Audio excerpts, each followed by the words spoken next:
¿Qué tal, Ramsés? ¿Cómo estás? Oye, quiero abrir hoy con una pregunta muy importante. Para ti, ¿cuál es el lugar más bonito del mundo? Muy buena pregunta, ¿eh? Híjole, yo creo que pudiera imaginarme a lo mejor un espacio geográfico, pero para mí el lugar más bonito del mundo es aquel en donde te puedes sentir confiado, donde te puedes sentir rodeado de gente que te quiere, que te ama y sobre todo que te ayuda en los momentos de dificultad.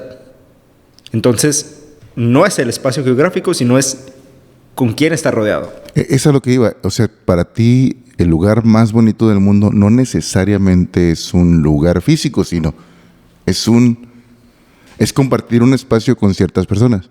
Exactamente.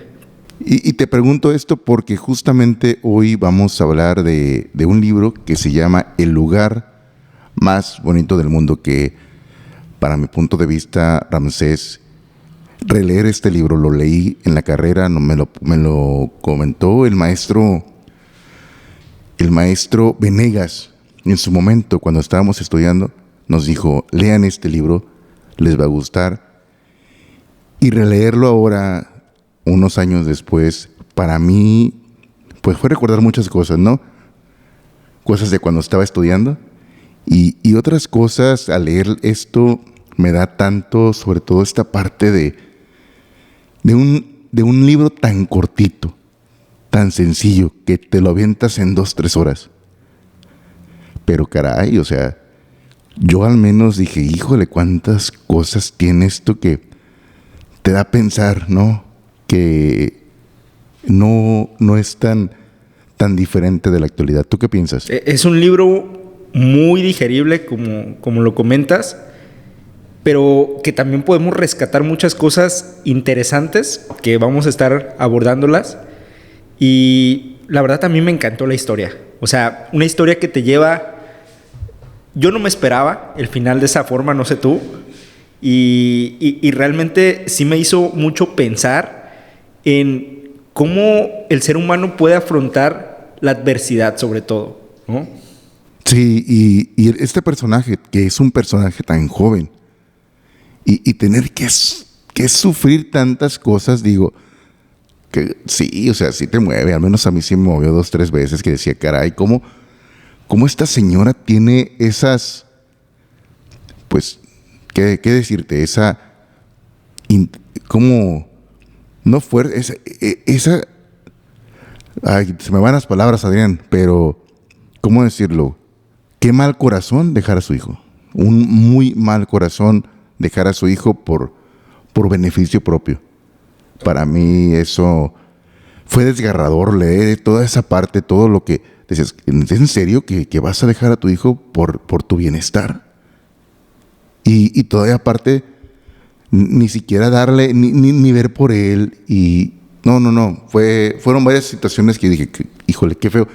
Lo peor es que ni siquiera siento que sea ajeno, o sea, siento que es una historia que está basada en hechos reales, pero es una historia que yo creo que se repite todo el tiempo. Y que vive la mayoría de las personas. Tal vez no nos damos cuenta qué tan común puede ser esto a lo largo de las personas conocidas que tenemos a nuestro alrededor, vaya. Y vamos a poner un breve resumen. Juan es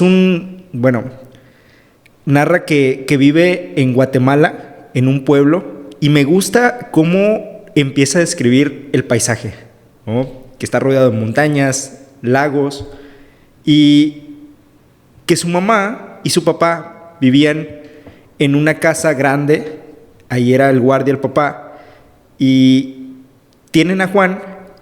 Sin embargo, el papá, cuando tiene a Juan, no deja el libertinaje, sigue saliendo, y su mamá le reclama y le dice, oye, no nos alcanza el dinero, ¿por qué sigue saliendo, no?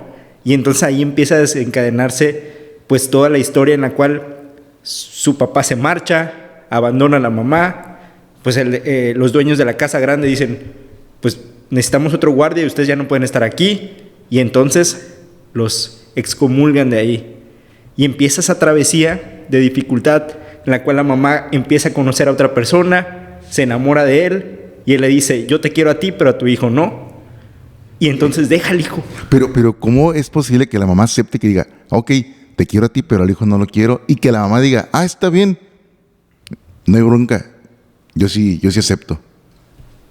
¿A ti qué te pareció? Digo, a mí sí me hizo muy cruel, ¿no? O sea, de los dos, ¿no? O sea, tanto de la persona que está ahora con esta señora, como también de ella, que deja a su hijo nada más así y lo deja con su abuela.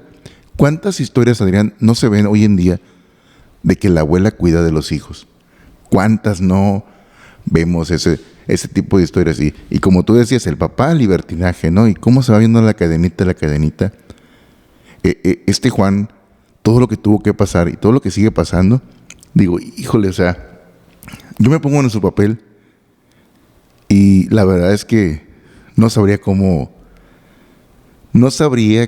afrontar esa situación. Y aparte, siendo un niño, cuando ya eres adulto, como que era... ¿Cuántos años tiene en el libro? ¿6 años? ¿7 años? 6 años. 7 años. 6, sí, 7. Porque estaba queriendo ir a la escuela. Entrar a la primaria, exactamente. 7 años. ¿No? Y le pide a la abuela, llévame a la escuela, quiero aprender a leer. Y él se esforzaba, porque la abuela le dijo, aquí no quiero flojos. Aquí, ¿qué le dice? Aquí hay reglas. Y las reglas son estas, y las vas a cumplir, quieras o no. Que una de las reglas era que después de las 8:30 no podía entrar a la casa. Solamente los tíos y ciertas personas, ¿no? Pero cuando se va con su mamá y le dice, ándale mamá, escóndeme, y la mamá que no lo quería esconder, a mí me dio mucho coraje. Me dio mucho coraje que era su hijo y ni siquiera preguntaba cómo estaba. También me hizo ver lo afortunado que soy. Me hizo recordar, digo, pues que a veces uno quisiera tener otras cosas, pero no se da cuenta de que otras personas quisieran tener lo que uno tiene. Muchas veces nos centramos en lo que quisiéramos tener y dejamos de vista lo que tenemos, que son cosas muy valiosas. Y a veces normalizamos y decimos, es que esto considero que no es como que gran cosa, pero simplemente el hecho, no sé, de despertar en una cama, en un techo, no cualquiera. Oye, eso que acabas de decir, en el libro, él quería un colchón para él porque ni siquiera... Su mamá se había llevado a la cama. Porque, aclaremos algo, en el libro dice que la mamá cuando el papá se va y él se queda con su madre, quien los acoge es su abuela, a los dos, tanto a ella como a él. Entonces, estando en la casa de la abuela, se llevan el colchón. Cuando esta persona empieza a salir con la mamá, y que se van y que se casan y todo eso, que le dicen, no más, sí te quiero a ti, pero no quiero al niño. Que ve que le dice, pues vámonos. Y se casan y se juntan y se llevan el colchón y lo deja sin colchón a su hijo, Adrián, a Ramsés. Deja sin colchón a su hijo. ¡Qué corazón! Su abuela, y como sea, le da creo que eran unos sacos, unos sacos de costal. Híjole, sí, o sea, esas partes en las cuales estabas leyendo el libro era como que a mí se me ponía la piel chinita, o sea, es inhumano, yo lo diría de esa manera. ¿Cómo puedes hacer algo así con tu hijo? O sea, ponte en el lugar. ¿Tú crees que pudieras hacer algo así? Más bien, ¿qué crees que haya motivado a la mamá de Juan a hacer eso que hizo? ¿Crees que haya sido la necesidad? Porque en parte tampoco en el libro dice que como que el Señor la mantuviera bien, ¿no? Cuando Juan va, dice, yo vi la casa como que estaba media vacía. O sea, te daba a entender que pues también estaban luchando, ahí en el pueblo, pues la gente era como de trabajo y no era como que tan próspera, estamos hablando, ¿no?, de un lugar que no tenía tanto fluidez económica, ¿no? Es correcto. Que había un poco de carencia, todo el mundo tenía carencia, sí, es cierto. Entonces, por un lado dices, bueno, si no fue como que la motivación de la mamá al abandonarlo, pues lo económico, ¿qué fue? O sea, para que tú a tu hijo lo dejes ahí. El placer de ella sola, o sea, yo creo que ahí de plano se olvidó ser madre. Se olvidó, creo que era mamá, y dijo, ¿sabes qué? Yo primero estoy yo y después me está mi hijo, y creo que se equivocó. Bueno, mi punto de vista se equivocó. No sé cuántas personas... yo conozco varias madres y creo que preferirían primero ellas a comer ellas y después... Perdón, comer sus hijos y después ellas, que al revés, ¿no? Primero comer ellas y después a sus hijos. O sea, ¿cuántas más no conozco que se quitan la comida de la boca por dársela a sus hijos? Pero esta señora, bueno, a mí me da coraje cuando lo estoy leyendo. Estoy leyendo y digo, no puede ser que sea así, no puede ser que Juan esté pasando por esto. A mí me llama la atención algo. Cuando el papá de Juan, el papá biológico, dice que seguía en el libertinaje, seguía saliendo con sus amigos, poniéndose borracheras, dice la mamá, oye, no nos alcanza. Entonces ahí habla un tema de prioridad. Yo creo, mi opinión muy personal es que cuando tú tienes un hijo, tus prioridades deben de cambiar. Tú ya no puedes seguir teniendo la vida que tenías de la misma manera porque ya hay un ser humano de por medio que se supone que es una prioridad en tu vida, ¿no? Entonces, híjole, ¿cuántas veces vemos que los hijos no son prioridad en absoluto de los padres?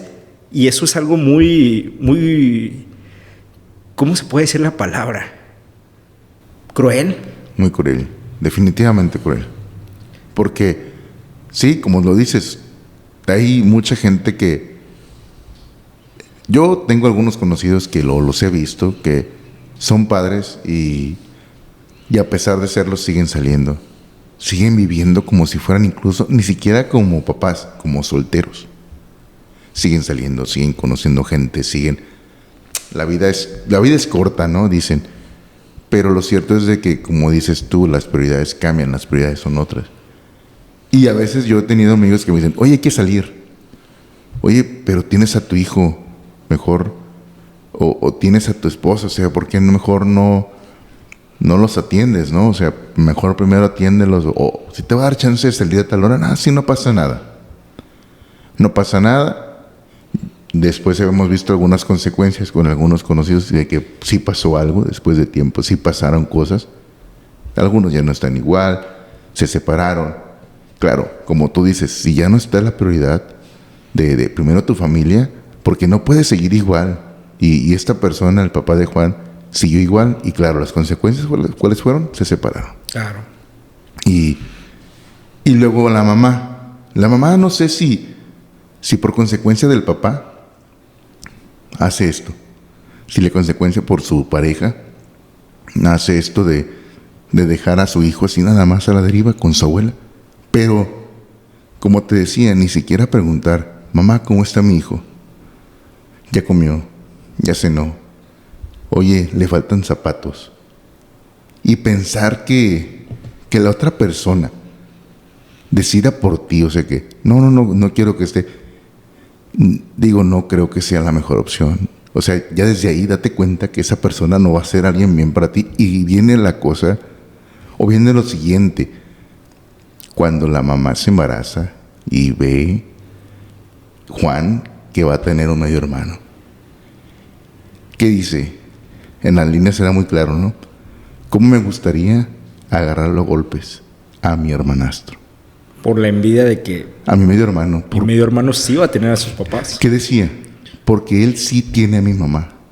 Y, híjole, yo cuando leí eso dije, qué difícil para un hijo ver que su mamá está cuidando a otro hijo y no a él. Que se está perdiendo la infancia de su hijo. Que se está perdiendo esos primeros pasos. Que ni siquiera lo lleva a la escuela. ¿Y qué pasa con Juan? Juan ni siquiera iba a la escuela. ¿Qué hizo la abuela? La abuela, afortunadamente, a un principio pensé que era una abuela media sangrona. Pero ya después voy viendo que la abuela no. Y lo pone a trabajar. Y además la abuela, como sea, le enseña valores. Y no quiero contar una parte del final que es muy importante, Pero la abuela le dice, yo te quiero dar lo que yo no tuve, a pesar de que mis papás me lo negaron. Esa parte, Ramsés, fue, no sé para ti cómo lo sentiste. Y ahora, la abuela no solamente tenía a Juan en la casa, tenía a los tíos. O sea, Juan mismo decía, todos los hermanos de mi mamá que les iba mal, todos caían con la abuela, porque de alguna forma la abuela los ayudaba, dándoles techo. Entonces, podía haber como hasta 13 personas en la casa de la abuela, y la abuela acobijaba a todos. Entonces, imagínate, Juan, el hecho de estar ahí, lidiar con esa adversidad del abandono, porque yo creo que Juan se sentía abandonado totalmente, y la abuela, como dices, en ese sentido le da el valor del trabajo, le dice, ¿sabes qué? Te voy a enseñar un oficio, vete a lustrar zapatos, ¿no? Y ahí mismo Juan empieza a ver que los niños iban a la escuela y le da el deseo de aprender a leer. Y entonces le empieza a preguntar a sus clientes, oye, ¿qué dice aquí? Y empieza a aprender a leer ahí. De forma, pues, aunque no iba a la escuela, pues pudo lograr aprender a leer inclusive antes de entrar a la escuela. Y yo me quedo mucho con el personaje de Juan. Digo, tiene la impotencia de que no está con su mamá, de que está viéndolo con alguien más, de que incluso fue a visitar a su mamá y la mamá le dijo, ¿qué haces? Lo corrió de la casa casi. Le dijo, no, ¿qué haces aquí? Vete, no te pueden ver aquí. Digo, para mí eso ya fue muy, muy, muy fuerte, ver que la mamá misma lo negaba, ¿no? Pero esta idea, pues, de que se me está yendo la idea. Mario, ¿cómo tú lidias normalmente con la adversidad? A eso iba. De que Juan, me gustó mucho que a pesar de todo eso, a pesar de todo, pues nunca cuenta la historia de que decae.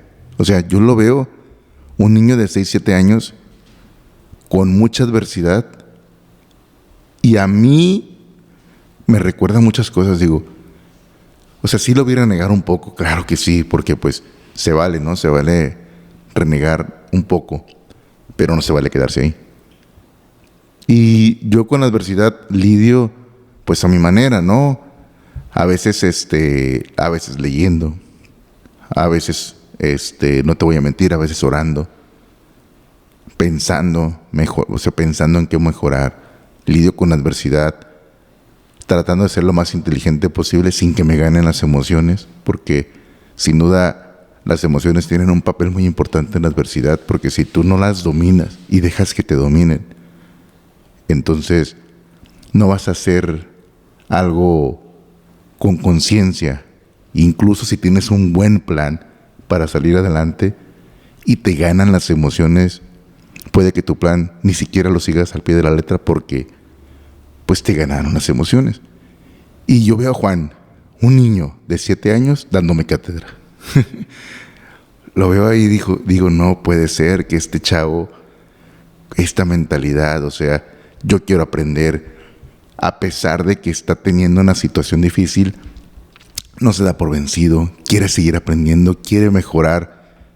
La abuela le dijo algo muy importante, no sé si te acuerdas, que le estaba diciendo esta parte de, estaba lustrando zapatos, y le dice, no, porque le dijo, le estaba poniendo, intentó como 2 o 3 veces, y le dice, pues como que más o menos quedó, pero no quedó bien. No, cada vez que lustres zapatos, lo tienes que hacer bien. O sea, no hay una segunda ocasión. Cada vez que lustres zapatos, lo tienes que hacer bien, te guste o no. Entonces también la abuela, con un carácter recio, con un carácter de señora de pueblo, de esa vieja escuela, le enseña mucho carácter a él. Y también la abuela, hablamos de una persona que sin educación, sin una educación, creo que lo conduce muy bien, pero claro, obviamente con su escuela, ¿no? Con esa, como ella está educada. ¿Tú cómo lidias con adversidad? Buena pregunta. Hay una frase que me gusta mucho que dice: con las piedras que me lanzas, construyo mi propio castillo. Y muchas veces a lo largo de nuestra vida se nos lanzan piedras, que son los retos, las dificultades que la vida nos va poniendo. Ahora, hay adversidades con las cuales ya nacemos así, por el contexto en el que nos movemos. Caso de Juan. Juan no pidió nacer en ese contexto, sin embargo nació. Nació con el abandono, nació con el rechazo, nació con todo esas dificultades. Y cuando estás ahí, en medio de ese dolor, te quedan dos opciones: o ser víctima o sobreponerte, siendo una persona resiliente, ¿no? La resiliencia es la capacidad, la habilidad para poder hacerle frente a los problemas, a las dificultades que te pone la vida. Y Juan mostró ser un niño muy, muy resiliente, que a pesar de todas esas situaciones adversas, que él no vivía como un niño que tiene a sus padres normal, que va a la escuela, sino que vivió una vida muy diferente, pudo ser resiliente, sobreponerse y sobre todo pasar ese proceso que lo fue forjando. Porque al fin de cuentas creo que el ser humano tiene que pasar por procesos. Tu proceso por el cual pasaste no fue el mismo que yo pasé. Todas las personas pasamos por procesos distintos y eso nos ha venido forjando y nos hace tener el carácter que tenemos, porque el carácter es en base al contexto en el cual nosotros crecimos. Entonces, el proceso es natural y el proceso trae aprendizaje. Creo que cuando nosotros tomamos esa mentalidad de poder afrontar el proceso como un aprendizaje, tu perspectiva cambia. Porque otra cosa, al ser humano no le gusta pasar por el proceso porque los procesos son dolorosos, los procesos no son agradables y el ser humano tiende a evitar lo desagradable y lo que es doloroso. Él quiere la comodidad. Sin embargo, en la comodidad no hay aprendizaje. Tú aprendes en medio del dolor, en medio del sufrimiento. Y entonces Juan pudo pasar ese proceso de una forma que aprendió muchísimo, que lo fue forjando y al final de cuentas, pues lo fue empujando a ser ese niño que al final del libro, wow, es donde da la sorpresa totalmente, que hasta la abuela llora de lo que sus maestros, ya yendo a la escuela, le dicen, ¿no? De esa carta que le escriben a la abuela. No voy a decir nada, pero sí me la estaba leyendo y dije, no sé, que nadie me vea, por favor. Porque sí, o sea, la abuela, a pesar de ser recia y su carácter y todo, pero cuando están leyéndole esa carta de los maestros, como tú dices, sí, a mí me parte el corazón. Y que ella se dé cuenta de lo que tiene como nieto, que ya lo sabía, pero que se lo reafirman, dice, y que lo sigue apoyando, ¿no? Que dice, va, hijo, de aquí y le damos. Y digo, no voy a platicar el final, pero pareciera que nada que ver el título del lugar más bonito del mundo con toda la historia que tiene, ¿no? Porque dice, bueno, porque se llama el lugar más bonito del mundo, ¿en qué momento? Con todo lo que hemos dicho, la gente dirá, qué bonito tendrá eso, ¿no? Sí, pero ya que te das cuenta de toda esta parte y espero que lean el libro porque de verdad creo que si quieres aprender un poco de lo que tú dices, adversidad, ver una parte del libertinaje que tanto afecta a una persona, a un hijo, a una mamá en esa situación de tener un hijo y que te digan, ¿sabes qué? Prefiero yo estar bien a que esté bien mi hijo. Creo que es lectura obligada para una mamá así.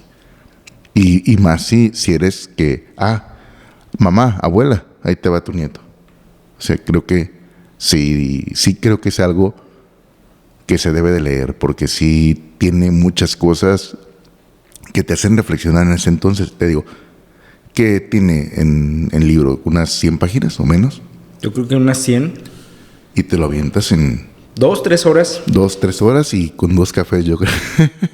y, y la verdad es que es muy digerible, muy entendible, situaciones muy reales. Y me gusta que no endulza para nada el sufrimiento, no el sufrimiento, la historia. Te lo pone Crudo, como es. como es. Y no te endulza de que, mire, vivieron felices para siempre. No. Te dice lo que va haciendo y lo que va haciendo y lo que va haciendo.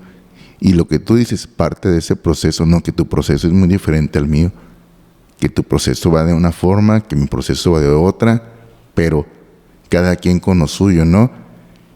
La abuela le dice algo muy importante cuando él va a la escuela. Que le dice, no, sí, te voy a llevar a la escuela. Porque ella pensaba que estaba más joven. Pensaba que tenía 6 años, creo.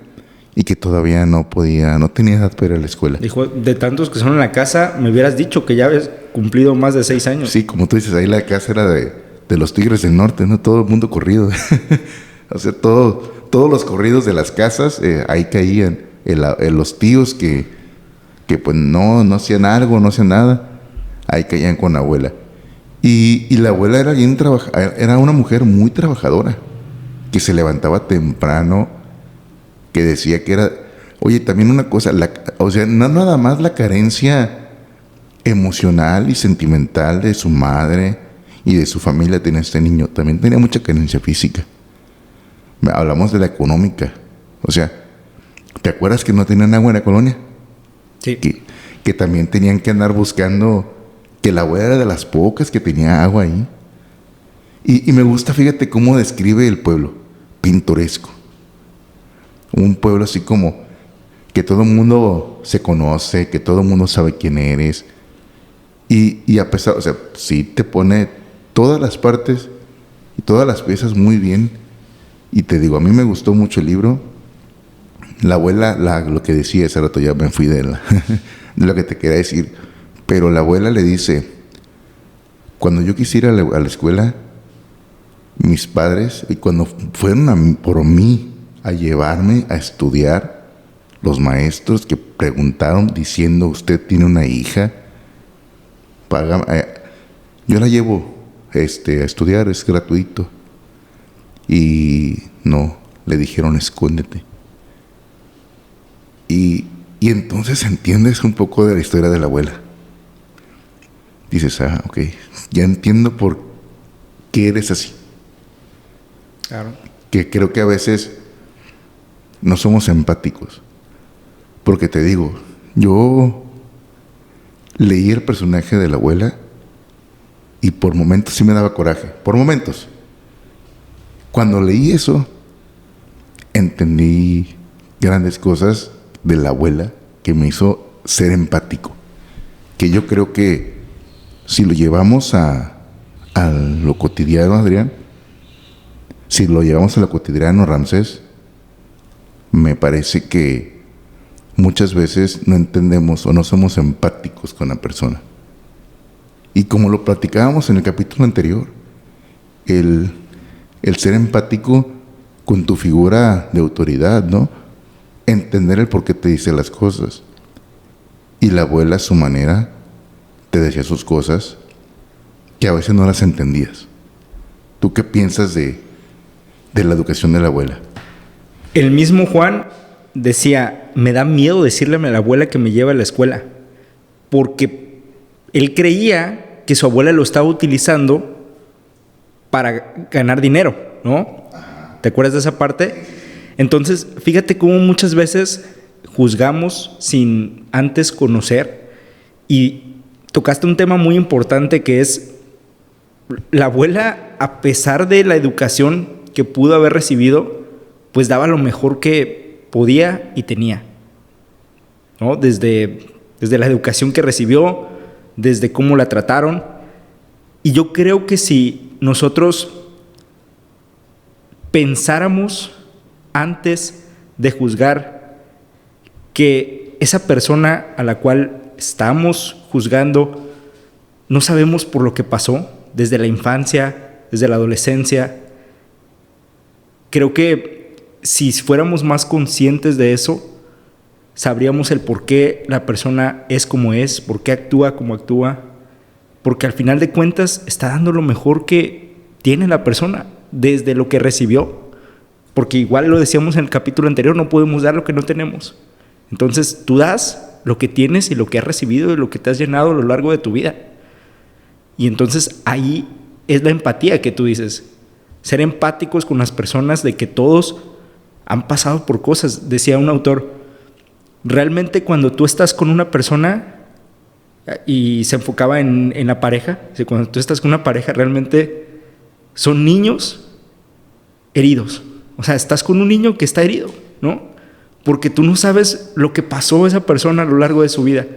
No sabes si a lo mejor fue un Juan, ¿no? Un Juan que recibió abandono, que pasó por situaciones tan difíciles, y cuando no tienes el nivel de conciencia de darte cuenta y de sanar eso, olvídate, eso te acompaña toda tu vida, y al final de cuentas una persona herida va a tender a herir a otra persona, ¿no? A lo mejor no de forma directa, pero sí, indirecta.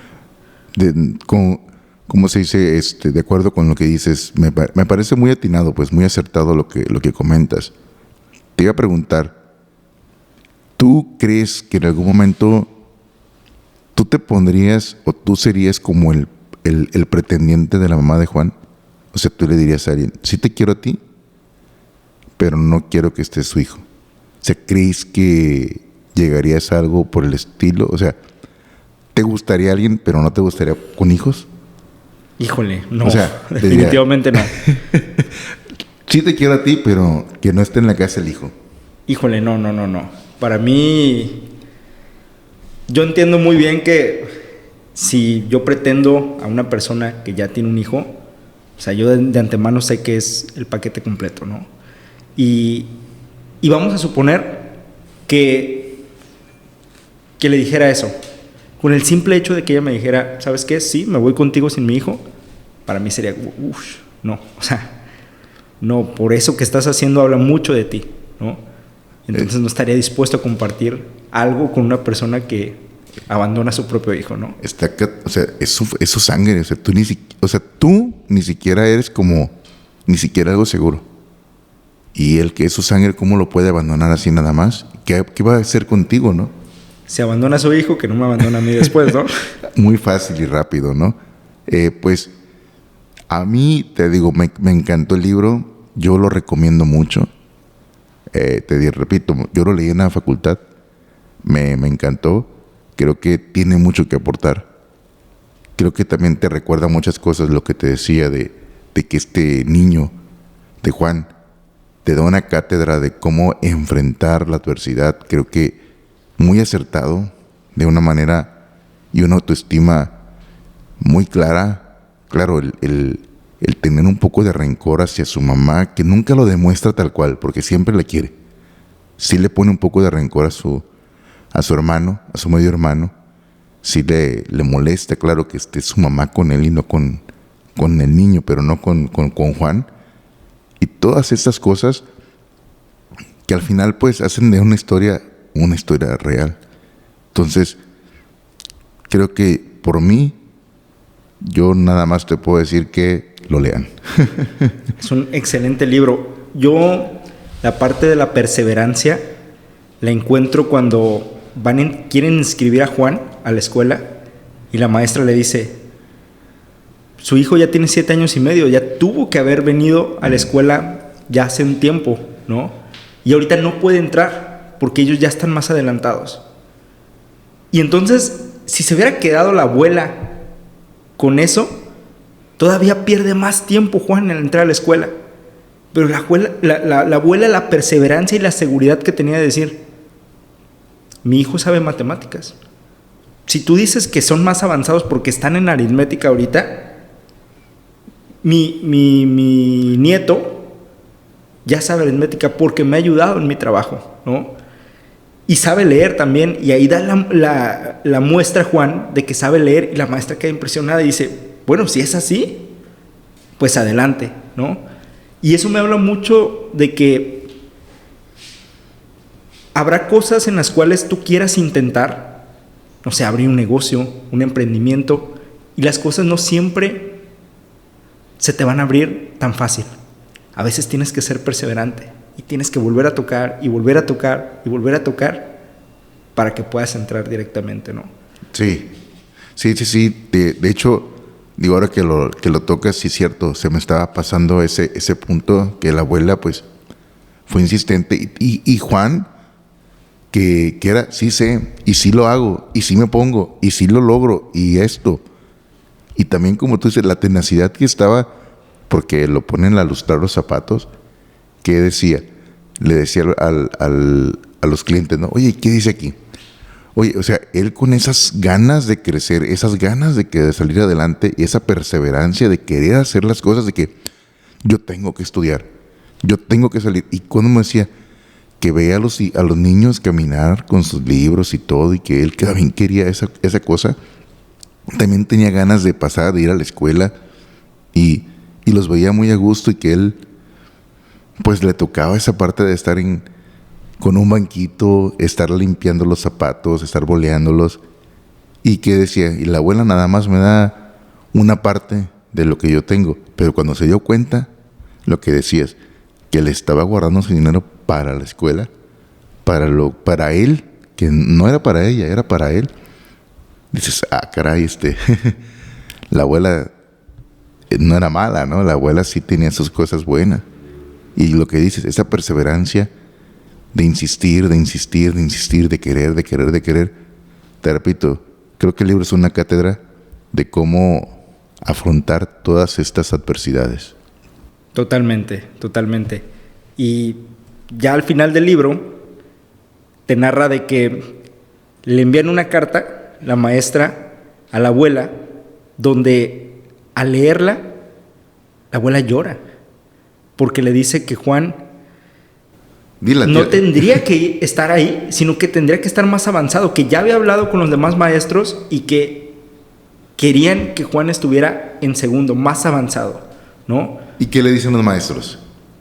¿Qué le dijeron?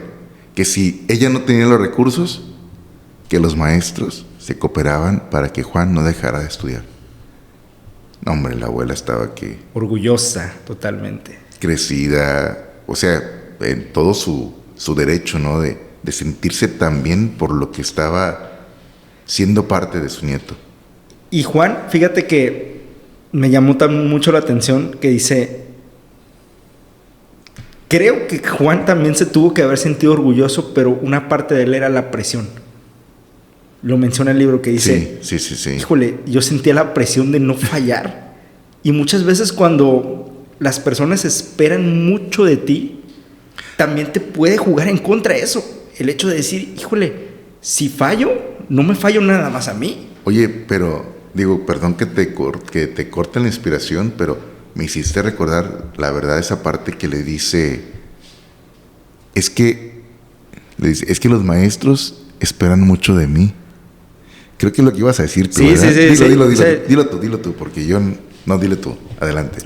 Precisamente, ¿no? Que Juan menciona y dice, es que los maestros esperan mucho de mí y no sé si yo pueda corresponderles de la misma manera, ¿no? Entonces ahí habla de esa presión que podía estar sintiendo Juan, de decir, ok, o sea, muchas personas confían en mí, me apuestan a mí, pero no sé si voy a ser del todo capaz. Y es normal, ¿no? Muchas veces te puedes sentir con la seguridad de la capacidad, pero siempre va a haber esa parte en la cual pues dude uno, ¿no? La duda de, híjole, ¿será que lo pueda lograr? Y lo que te digo, no nada más te fallas a ti, sino tú sientes que le estás fallando a todas las demás personas que confían en ti. Pero lo que yo creí que ibas a decir es que lo que le dice la abuela, porque le dice Juan que tenía pendiente de lo que dices, fallarle a los maestros, de quedar mal, de no hacer las cosas. Y le dice, te tengo miedo, le dice la abuela, pero yo te quiero. O sea, esa parte donde le dice, ellos esperan mucho de ti, sí, pero yo te quiero. Ellos no te quieren como yo, le dice, porque tú eres mi nieto. Y, o sea, te digo, está tan corto, pero tiene tantos picos de emociones, tantos picos, tantas historias, tanta historia que te enseña en tan pocas líneas, que esa parte a mí, te digo, no me dejaba de emocionar el libro cada vez que lo leía. ¿Y quieres decir por qué era el lugar más bonito del mundo? Después la abuela lo lleva hasta la parte donde estaba era una estatua, la parte alta del pueblo. Empezaron a ver el pueblo y se dieron cuenta, bueno, ahí en la estatua decía que el lugar era el más bonito del mundo, ahí donde vivía.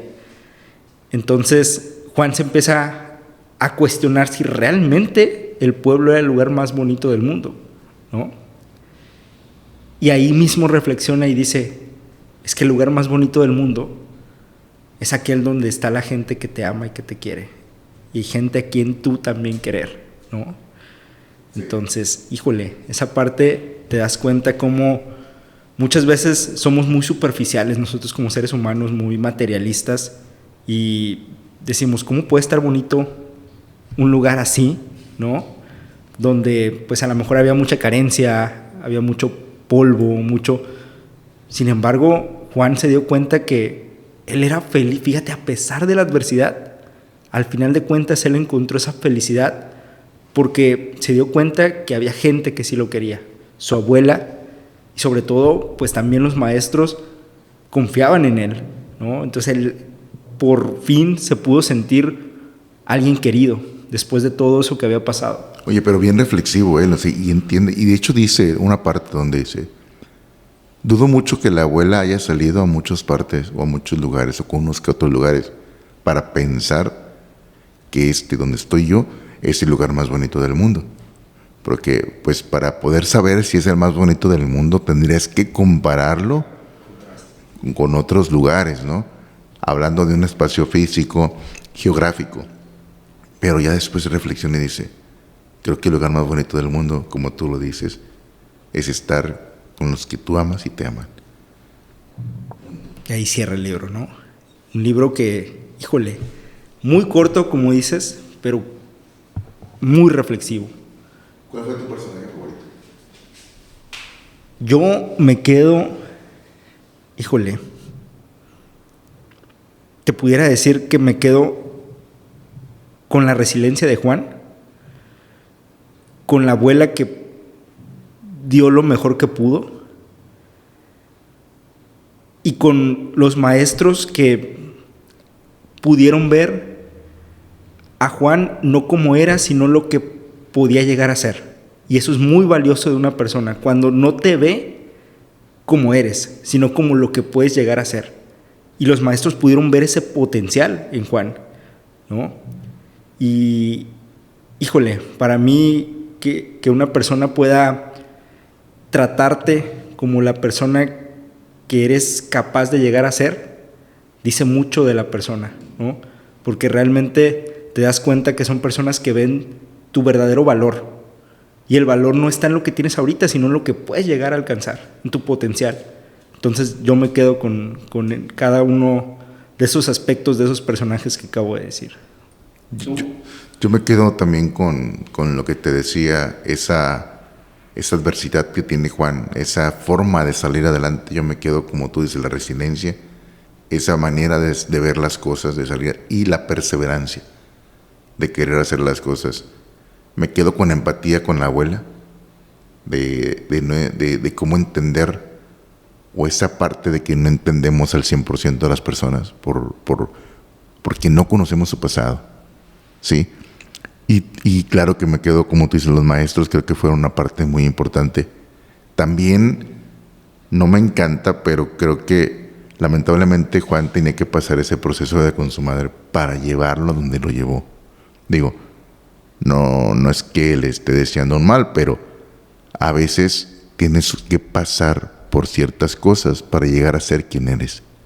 Decía en el capítulo anterior que vimos en el libro, creo que sí lo mencionábamos, que era la suma, que somos como decía, la suma de todo lo que es nuestras experiencias, ¿no? Creo que una frase de un libro es que somos la suma de todas nuestras decisiones y experiencias. Actualmente, tú, Ramsés, actualmente eres la suma de todos los errores y aciertos que has cometido. Y obviamente yo soy la suma de todos los aciertos y errores que hemos cometido y de todo lo que has vivido, ¿no? Entonces, de alguna forma, eres quien eres por todo lo que has pasado. Y la abuela es quien es por todo lo que ha pasado. Y Juan es quien es por todo lo que ha pasado. Y afortunadamente lo ha hecho de la mejor forma. Me gustó mucho eso que dijiste, ¿eh? Todo suma en la vida, ¿no? Lo bueno y lo malo hace una mezcla para ser la persona que eres hoy en día. Definitivo. Creo que me quedo con esa reflexión de Juan de cómo es o cómo elegir el lugar más bonito del mundo. Pues invitar a las personas que puedan leer esta obra, que es muy corta, pero que estamos seguros que si la pueden leer, pues van a sacar mucho, mucho aprendizaje y sobre todo a lo mejor pueden ver cosas distintas a lo que nosotros vimos, ¿no? Y eso puede venir a enriquecer. ¿Te gustaría que lo regaláramos también este libro? Me gusta la idea. ¿Qué dinámica? Igual la misma, ¿no? Que pongan en sus comentarios si alguien ya lo leyó o por qué les gustaría leer este libro, pero ¿qué te parece que sea en el canal de YouTube? Perfectísimo. Solamente los comentarios en el canal de YouTube y que nos sigan, obviamente, ¿verdad? Muy bien, entonces pues ahí está la dinámica. Vamos a regalar este libro, El lugar más bonito del mundo, para que puedan tenerlo y leerlo, experimentarlo y sacarle el provecho. ¿Qué te parece si damos una semana a partir de que esté publicado? Los que estén ahí en los comentarios los vemos y hacemos una dinámica y a ver si luego sacamos un video de dando este libro o haciendo la rifa para ver quién se lo gana. Se me hace buen tiempo. Sí, Ramsés, me gustó mucho platicar de este libro. Espero con ansias el siguiente libro. Mario, un gusto comentarlo. Pues nos vemos. Nos vemos para la próxima. Buenas noches.